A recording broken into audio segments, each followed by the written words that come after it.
Assalamualaikum warahmatullahi wabarakatuh. Bertemu lagi dengan saya di video pembelajaran Zupri Channel. Pada video pembelajaran kali ini saya kembali akan menyajikan video pembelajaran tentang mata kuliah Sistem Pendukung Keputusan. Adapun materi yang saya angkat kali ini adalah tentang salah satu metode yang terdapat pada Multiple Attribute Decision Making atau MADM, yaitu tentang metode weighting product atau biasa disingkat WP. Apa itu metode weighting product atau WP? Adalah salah satu metode penyesuaian pada sistem pendukung keputusan, di mana metode ini mengevaluasi beberapa alternatif terhadap sekumpulan atribut atau kriteria, di mana setiap atribut saling tidak bergantung satu dengan lainnya. Jadi metode ini sebenarnya cukup sederhana dan bisa Anda jadikan sebagai alternatif atau referensi untuk melakukan penelitian, baik itu untuk KP, skripsi, ataupun sistem yang lain yang berhubungan dengan sistem pendukung keputusan. Jadi metode weighting product ini menurut Weishaip pada tahun 2006 merupakan metode pengambilan keputusan dengan cara perkalian untuk menghubungkan rating atribut, di mana rating setiap atribut harus dipangkatkan dulu dengan bobot atribut yang bersangkutan. Jadi di sini nanti bobotnya akan menjadi pangkat, dan proses ini sama halnya dengan proses normalisasi. Nah, agar kalian mengetahui nantinya langkah-langkah penyelesaian dalam metode WP ini, saya sangat mengharapkan sekali tentunya video ini jangan di skip, karena saya akan memaparkan langkah demi langkah metode WP ini berikut penyelesaian kasusnya menggunakan Microsoft Excel. Pertama itu langkahnya adalah menentukan kriteria-kriteria. Adalah kriteria yang dijadikan acuan dalam pengambilan keputusan, yaitu CI dan alternatif atau AI. Mana CI di sini adalah kriteria, sementara AI di sini adalah alternatif. Yang kedua tentunya kita nanti akan menentukan rating kecocokan atau nilai bobot, yaitu rating kecocokan nilai setiap alternatif pada setiap kriteria. Maksudnya dari beberapa kriteria yang sudah ada nantinya akan kita tentukan nilai bobotnya. Namun yang menentukan nilai bobotnya tentunya bukan kita, namun yang menentukan nantinya adalah si pengambil keputusan. Jadi di sini yang mengambil keputusanlah yang berhak menentukan nilai bobot. Langkah ketiga yaitu melakukan normalisasi bobot. Jadi nanti bobot normalisasi sama dengan bobot setiap kriteria dibagi penjumlahan semua bobot kriteria. Nah, jika nilai bobotnya tidak memenuhi nilai 1, maka nilai dari total bobot harus memenuhi persamaan terlebih dahulu, yaitu bernilai total 1, di mana bobotnya harus dilakukan normalisasi, yaitu sigma NJ sama dengan 1 atau WJ sama dengan 1. Nah, jika nilai bobotnya kurang atau lebih dari 1, maka kita harus menormalkannya terlebih dahulu agar nilainya atau totalnya nanti bisa menjadi 1. Tentunya kita nanti akan menggunakan rumus, yaitu WJ sama dengan WJ bagi sigma WJ. Kemudian yang keempat yaitu menentukan nilai vektor S ya. Caranya dengan mengalihkan seluruh kriteria bagi setiap alternatif dengan bobot sebagai pangkat positif untuk kriteria benefit dan bobot dengan pangkat negatif untuk kriteria cost. Nah, rumus untuk menghitungkan nilai preferensi untuk alternatif AI diberikan sebagai berikut.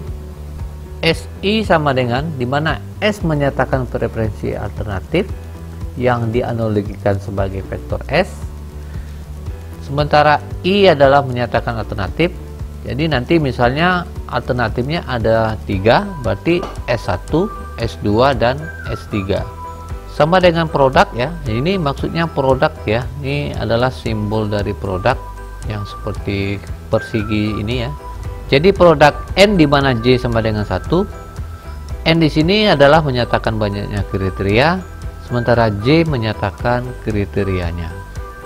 Kemudian XIJ pangkat WJ, di mana X adalah menyatakan nilai kriteria dan W adalah menyatakan bobot kriteria. Jadi nanti bobotnya atau W nya ini akan dipangkatkan Nah, WJ di sini adalah pangkat bernilai positif untuk atribut keuntungan atau benefit dan bernilai negatif untuk atribut biaya atau cost. Oke, nanti ini akan kita coba bahas di penyelesaian kasus. Langkah kelima yaitu menentukan nilai vektor atau vektor V, yaitu nilai yang akan digunakan untuk perankingan, di mana nilai preferensi relatif dari setiap alternatif dapat dihitung dengan rumus VI sama dengan sigma N, di mana J sama dengan 1, XIJ pangkat WJ dibagi produk N, di mana J sama dengan 1, XIJ dikali WJ, atau bila disederhanakan VI sama dengan SI dibagi sigma SI. Nah, di sini saya akan coba sedikit bahas ya prinsip untuk simbol produk dan simbol sigma di sini. Untuk produk di sini lebih ke arah perkalian ya. Jadi nanti nilainya akan dikalikan. Jadi nilai alternatifnya akan dikalikan secara berulang. Sementara sigma di sini melambangkan nilai alternatifnya akan dijumlahkan secara berulang-ulang sampai alternatifnya selesai. Oke, di mana di sini V menyatakan preferensi alternatif yang dianalogikan sebagai vektor V. X menyatakan nilai kriteria, W menyatakan bobot kriteria, I menyatakan alternatif, J menyatakan kriteria, dan N menyatakan banyaknya kriteria. Oke, langkah keenam yaitu meranking nilai vektor V, di mana hasil akhir diperoleh dari proses perankingan, yaitu dari hasil nilai vektor V, sehingga diperoleh nilai terbesar yang dipilih sebagai alternatif terbaik atau AI sebagai solusi sekaligus membuat kesimpulan sebagai tahap akhir. Jadi nanti nilai terbesarlah yang akan menjadi solusi terbaik untuk si pengambil keputusan. Sekarang kita langsung masuk ke contoh kasus 1, di mana suatu perusahaan makanan ringan di Kota Pekanbaru ingin membangun sebuah gudang makanan yang akan digunakan untuk menyimpan hasil produksinya, di mana sebelumnya perusahaan tersebut sudah mempunyai gudang di Kelurahan Simpang 3. Adapun 3 lokasi yang akan menjadi alternatif, yaitu yang pertama A1 untuk Sail, A2 untuk Kulim, A3 untuk Rumbai. Sementara ada 5 kriteria yang dijadikan acuan dalam pengambilan keputusan, yaitu yang pertama C1 jarak dengan pasar terdekat, C2 kepadatan penduduk di sekitar lokasi, kemudian C3 jarak dari pabrik ke gudang, C4 jarak dengan gudang yang sudah ada, dan C5 harga tanah untuk lokasi. Sementara tingkat kepentingan atau bobot setiap kriteria yang juga dinilai dengan nilai 1 hingga 5. Yang pertama yaitu 1 untuk sangat rendah, 2 untuk rendah, 3 untuk cukup, 4 untuk tinggi, dan 5 untuk sangat tinggi. Kemudian pengambilan keputusan memberikan bobot preferensi untuk tiap kriteria, yaitu W sama dengan 5, 3, 4, 4, 2. Berarti ini secara berurutan ya. Ini W1, W2, W3, W4, dan W5. Oke, sekarang kita coba selesaikan kasus ini dengan cara menggunakan tahapan-tahapan yang ada pada metode WP. Yang pertama kita tentunya menentukan kriteria-kriteria, yaitu keuntungan dan biaya ya. Baik, untuk kriteria keuntungan atau benefit terdapat pada jarak dengan gudang yang sudah ada, yaitu pada kriteria keempat atau C4. Alasannya semakin jauh jarak gudang dengan gudang sebelumnya, maka akan semakin menguntungkan bagi perusahaan. Ini yang untuk keuntungan atau benefit. Sementara untuk kriteria biaya atau cost, yaitu C1, C2, C3, dan C5.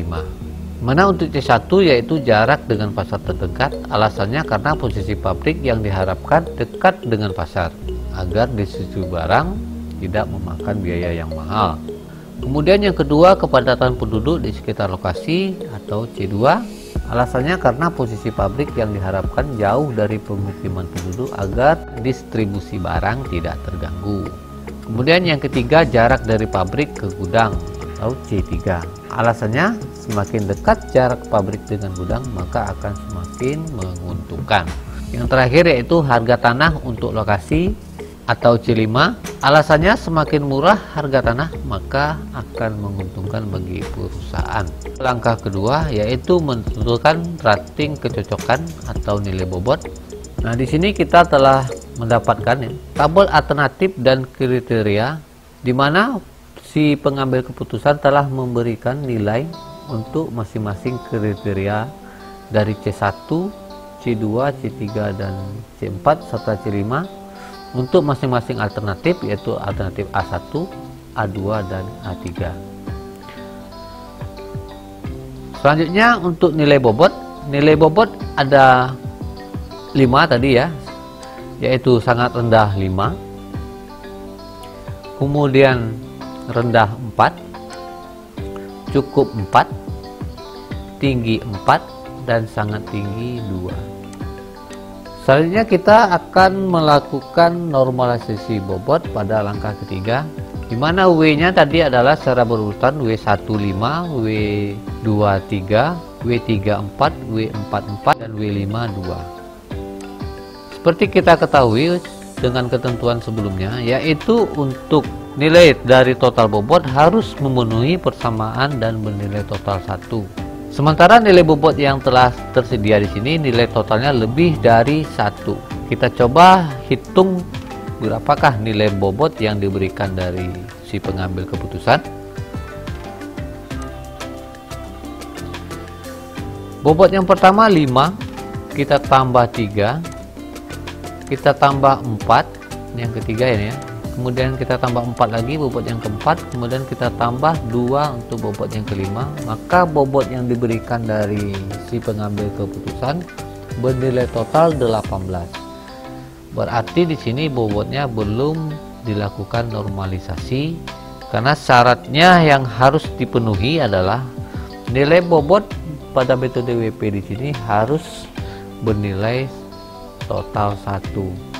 Berarti kita harus melakukan perbaikan terhadap bobot ini. Caranya bagaimana?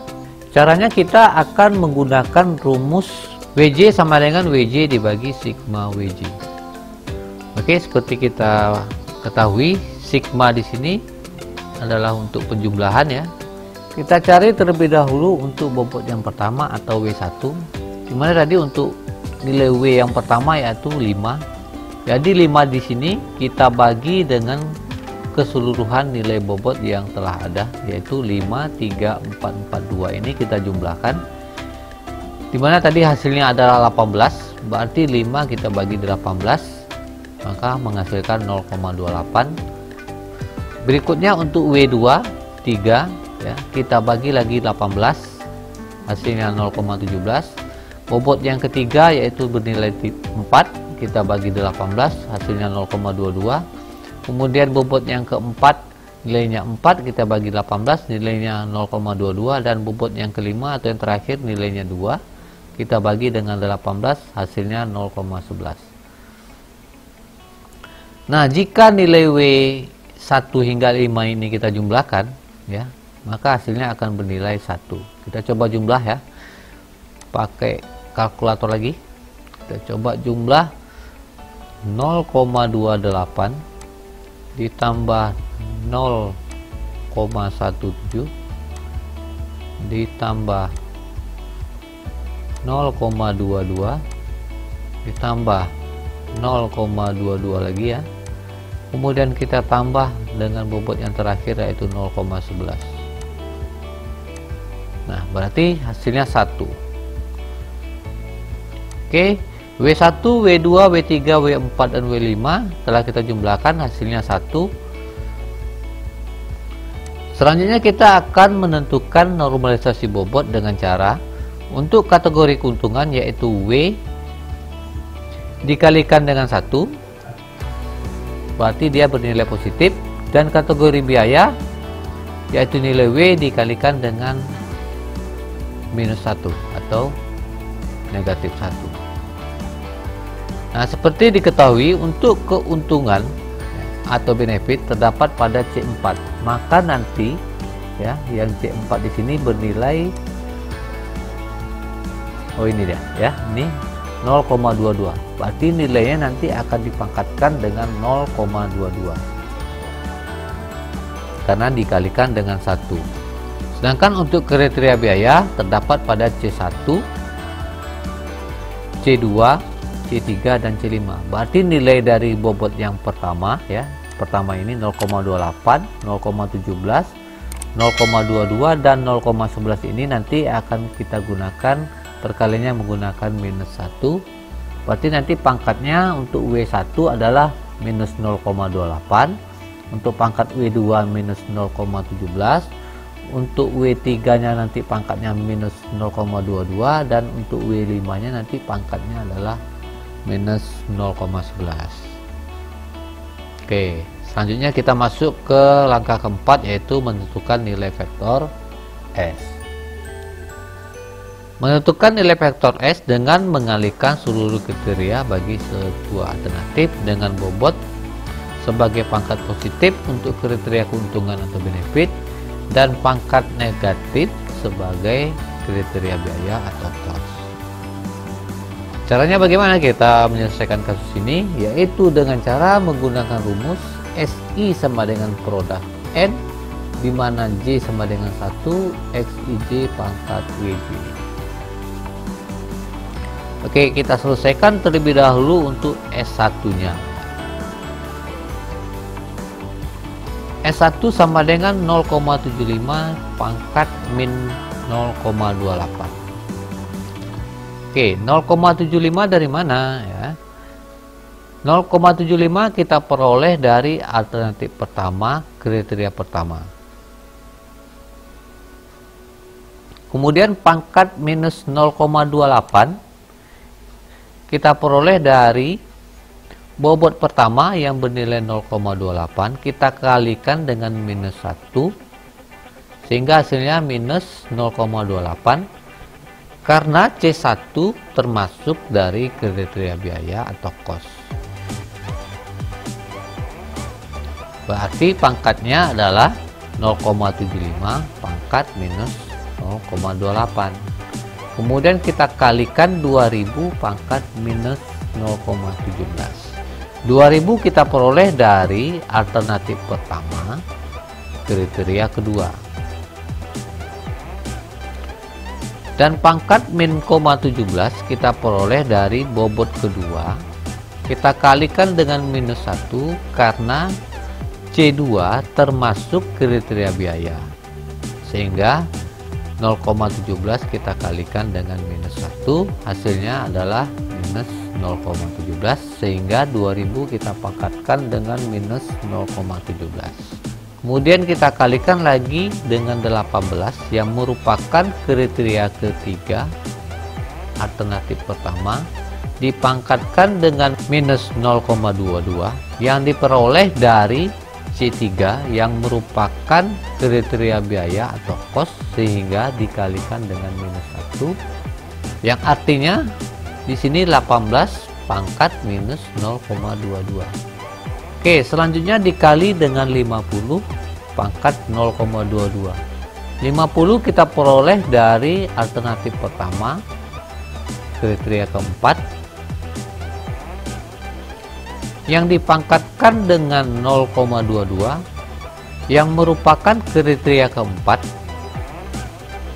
di mana kriteria keempat di sini termasuk dari kriteria keuntungan atau benefit, sehingga 0,22-nya kita kalikan dengan 1. Artinya kita memperoleh nilai 50 pangkat 0,22. Kemudian kita kali dengan 500 pangkat minus 0,11, di mana 500 kita peroleh dari alternatif pertama, kriteria kelima, yang dipangkatkan dengan minus 0,11, di mana min 0,11 kita peroleh dari C5 yang merupakan kriteria biaya atau cost, sehingga nilainya kita kalikan minus 1, sehingga 0,11 kita kalikan dengan minus 1 menghasilkan minus 0,11, sehingga 500 kita pangkatkan dengan minus 0,11. Lalu kita kalikan nilainya, nilai yang 5 kriteria ini kita coba kalikan, dan hasilnya adalah 0,1920. Nah, untuk penyelesaian S2, S3 caranya sama dengan penyelesaian yang S1, di mana kita menggunakan pangkat negatif untuk kriteria pertama, kedua, ketiga, dan kelima, dan menggunakan pangkat positif pada kriteria keempat. Sehingga untuk S2 menghasilkan nilai 0,2120 dan S3 menghasilkan nilai 0,1375. Selanjutnya kita bahas ke langkah kelima, yaitu menentukan nilai vektor V. Di mana V di sini memiliki rumus VI sama dengan produk N, di mana J sama dengan 1 Fij pangkat Bj dibagi dengan produk N, di mana J sama dengan 1 Xij kali Wj. Atau kita lebih bisa menyederhanakan pencariannya menggunakan rumus VI sama dengan Si dibagi sigma Si. Oke, kita bahas dulu yang V pertama ya. Mana V pertama di sini 0,1920 dibagi 0,1920 ditambah 0,2120 ditambah 0,1375. Nah, dari mana datang 0,1920? Nilai 0,1920 kita peroleh dari hasil S1 tadi ya. Ini S1 nya 0,1920, S2 nya 0,2120, S3 nya 0,1375. Jadi S1 nya kita buat di sini ya. S1, 2 dan 3 dibuat di bagian bawah atau di pembaginya.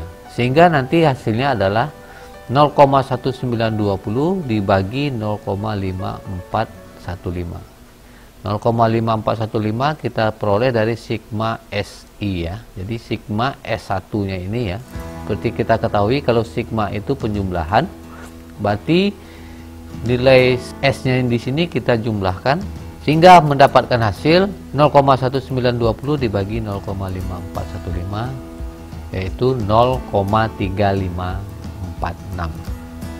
Kemudian untuk yang V2 0,2120 ya, ini 0,2120 kita bagi dengan 0,1920 ditambah 0,2120 ditambah 0,1375, sehingga hasilnya adalah 0,2120 dibagi 0,5415 dan mendapat nilai 0,3916. Dan yang V3 yaitu 0,1375 kita bagi dengan 0,120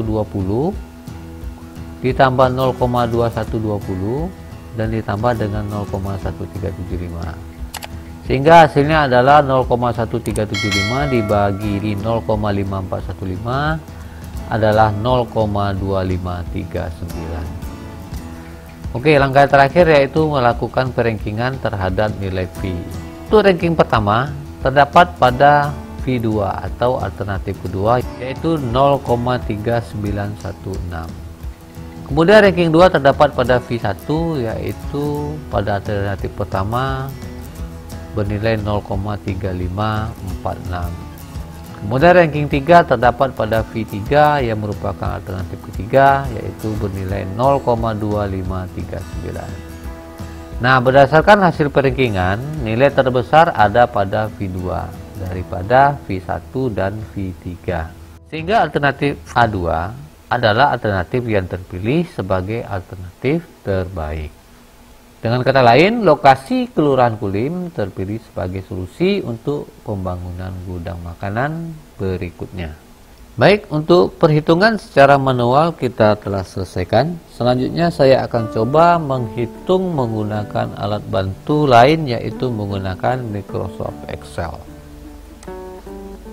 Di mana di sini saya telah membuat 4 buah tabel. Tabel pertama yaitu tabel untuk alternatif dan kriteria. Tabel kedua yaitu normalisasi bobot. Tabel ketiga yaitu tabel untuk mencari nilai vektor S. Dan yang tabel terakhir yaitu tabel mencari nilai vektor V dan peringkat. Oke, sesuai dengan contoh kasus tadi, bahwa kita mempunyai 3 alternatif, yaitu Sail, Kulim, Rumbai ya, masing-masing mempunyai kode A1, A2 dan A3. Kita coba lihat dulu kembali ke soalnya. A1 Sail, A2 Kulim, A3 Rumbai ya, Sail, Kulim dan Rumbai.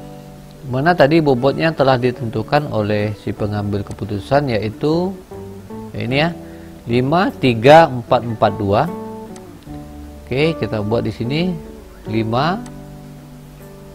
3 4 4 2. Sementara kalau kita jumlahkan, bobotnya harus bernilai 1 ya. Kita coba zoom dulu ini ya. Oke, di sini nilainya belum 1 atau melebihi dari 1. Langkah selanjutnya kita akan coba melakukan normalisasi ya. Ini normalisasi ya. Rumusnya adalah WJ sama dengan WJ dibagi sigma WJ. Langkah pertama kita coba selesaikan untuk bobot yang pertama. Caranya kita buat di sini sama dengan bobot yang pertama di sini atau yang bernilai 5 kita bagi dengan jumlah nilai bobot yang ada ya. Kita bagi dengan nilai bobot yang di sini.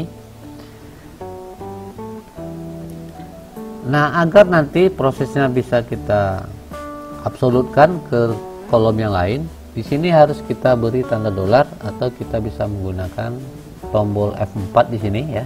Lalu kita enter.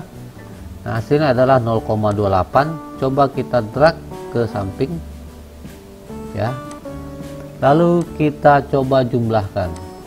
Ya, ini kita coba jumlahkan sub ya, berarti nilainya 1 ya, sesuai dengan ketentuan yang ditetapkan bahwa untuk ketentuan nilai dari total bobot harus memenuhi persamaan dan bernilai total 1. Langkah selanjutnya kita di sini menggunakan pangkat karena tadi ada pangkat untuk kriteria cost dan benefit.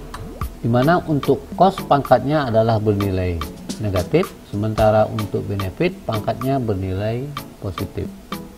Langkah pertama kita coba selesaikan dahulu untuk bobot yang pertama menggunakan sama dengan if buka kurung, lalu kursor kita arahkan pada sel yang terdapat pada C1, tepatnya di bawah kata cost ya, atau di sini saya pada sel yang ke-6 ya, tepatnya di D6. Jangan lupa kita beri tanda absolut dolar di sini untuk mengunci agar kita nanti bisa mendragnya ke samping. Kemudian sama dengan benefit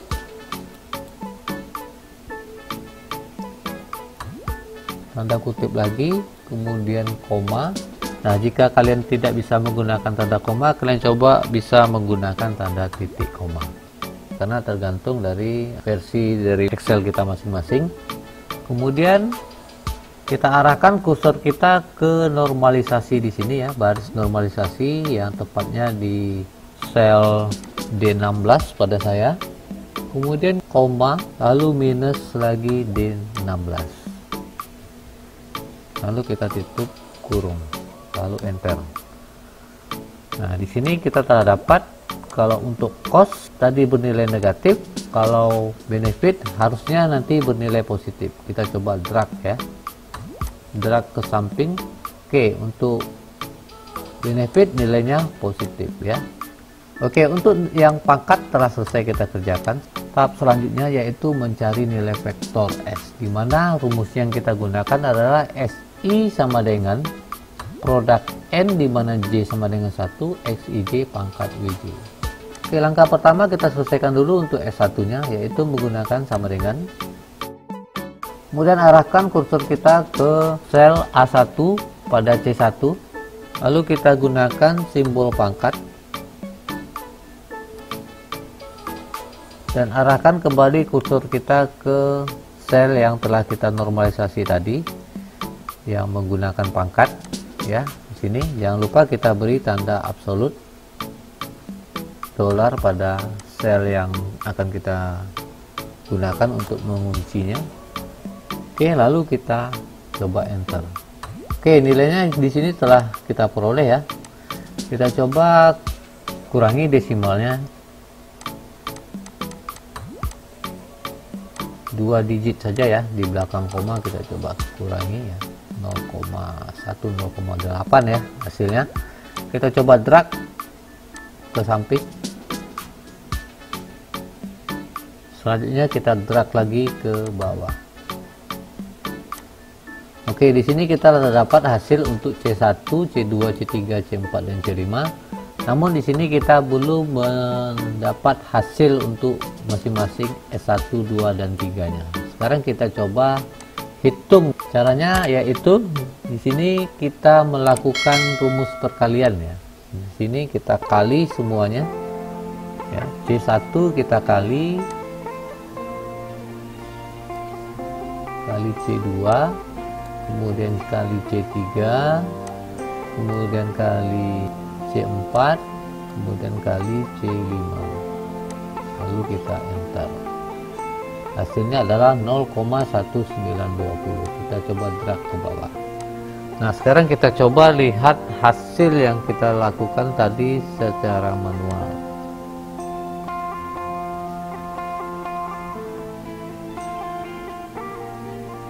Ya, ini ya. S1 0,1920, S2 0,2120, S3 0,1375. Berarti sesuai dengan pencarian secara manual tadi ya. Selanjutnya yaitu mencari nilai vektor V dan peringkat. Nah, untuk mencari nilai vektor V menggunakan rumus VI sama dengan sigma N, di mana J sama dengan 1, Xij pangkat Wj dibagi produk N, di mana J sama dengan 1, Xij dikali Wj, atau kita bisa menggunakan rumus VI sama dengan Si dibagi sigma Si. Oke, kita menggunakan cara yang gampang saja di sini ya, yaitu VI Si dibagi sigma Si. Rumusnya yaitu ini kita menggunakan sama dengan nilai yang S1 di sini ya, kita bagi dengan penjumlahan dari ketiga nilai S1, S2 dan 3 ini ya. Sekarang kita bagi dengan yang ini, kemudian kita tambah dengan yang ini S2 nya, kemudian kita tambah dengan yang S3 nya. Jangan lupa kita beri tanda absolut dolar ya. Kita bisa menggunakan F4 di sini ya. F4 ya. Kita buat F4 di sini. Lalu kita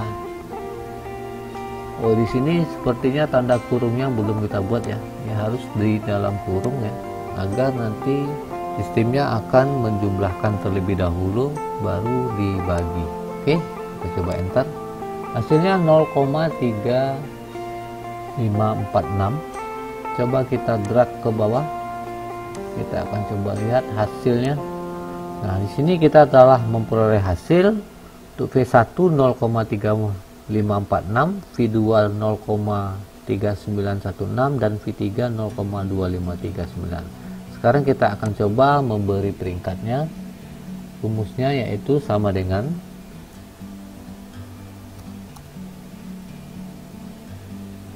bang buka kurung, kita arahkan kursor kita ke M15 ya, kemudian koma, kemudian M15 lagi, titik 2 M17. Kita akan blok yang di sini ya. V1, V2, V3 ini akan kita blok untuk kita mendapatkan nilai pembagi untuk rankingnya. Jangan lupa kita buat absolut F4 di sini untuk mengunci agar kita bisa mentraknya ke bawah. Oke, coba kita drag lagi ke bawah. Nah, di sini kita peroleh bahwa yang terbaik di sini ada di V2. Nanti kita akan coba lihat di pencarian manual kita. Kalau di Excel di sini yang terpilih adalah V2 atau alternatif kedua untuk kulim ya. Kita lihat di pencarian manual tadi ya, ini dia.